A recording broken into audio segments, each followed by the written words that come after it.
Hai semua, ยินดีต้อนรับสู่ไทยซันไตค่ะ Korang tahu tak dalam bahasa Thai, setiap konsonan bukan sekadar huruf, tapi mempunyai kelas bunyi yang berbeza.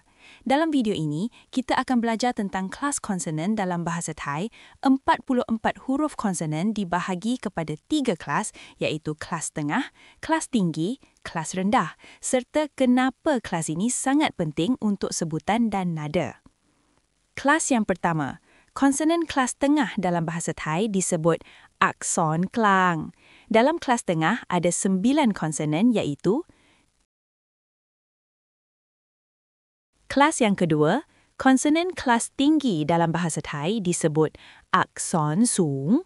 Dalam kelas tinggi ada 11 konsonan iaitu kelas yang ketiga, konsonan kelas rendah dalam bahasa Thai disebut akson tam. Dalam kelas rendah ada 24 konsonan iaitu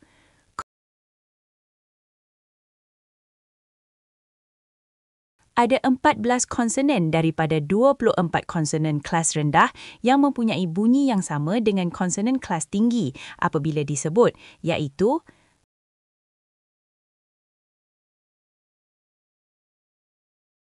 14 konsonan ini dipanggil sebagai konsonan pasangan, akson ku.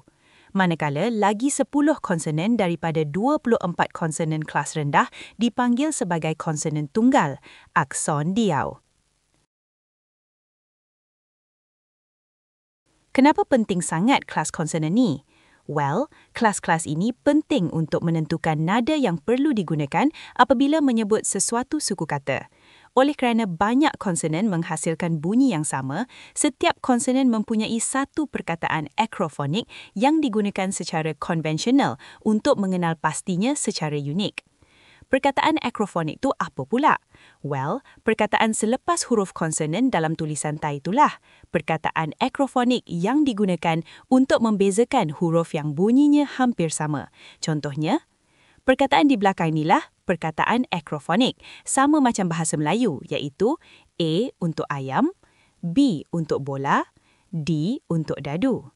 Korang kena hafal dan ingat konsonan mengikut kelas masing-masing supaya mudah untuk tentukan nada dalam topik nada nanti. Itu sahaja. Terima kasih kerana menonton video ini. Jika anda rasa video ini menarik, jangan lupa like dan subscribe untuk video seterusnya. Bye-bye!